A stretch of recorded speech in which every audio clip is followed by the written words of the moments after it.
Police উনাকে বের হতে দিচ্ছেন না আন্দোলনে। এটা সম্ভবত 2014 কিংবা 15 আন্দোলনে, 14 সালে।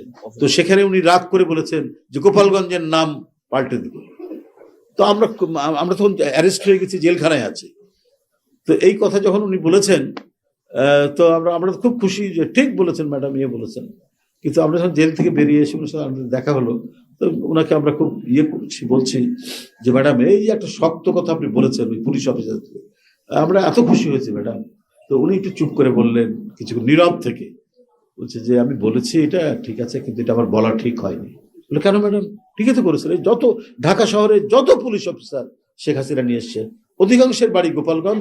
এরাই নিষ্ঠুরতা করছে, এরাই এই ছাত্র জনতার উপর নিষ্পেষণ করছে, অত্যাচার করছে, রিমান্ডের নামে মানে নির্বিচারে তারা অকথ্য নির্যাতন করছে। না, সেটা তো সব ঠিকই আছে, বলা যায়। দেখো, গোপালগঞ্জ তো বাংলাদেশেরই একটা জেলার নাম। আমি একটা জাতীয় রাজনীতি করি, জাতীয় নেতা বলে তোমরা বলো, তো এইটা এইভাবে বলাটা আমার ঠিক হয়নি।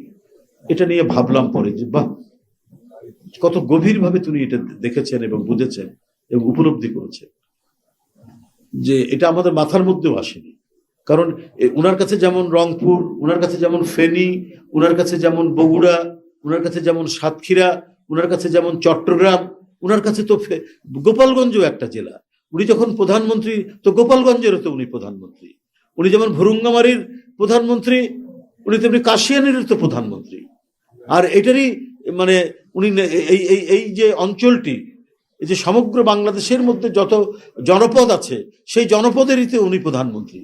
তো উনি যদি কোনো একটি জনপদকে একটু হেয় করেন, তো এটা তো উনি জাতীয় নেতা হিসাবে তো ঠিক হয় না।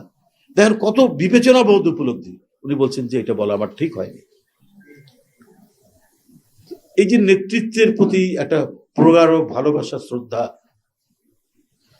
এমনি আসে না।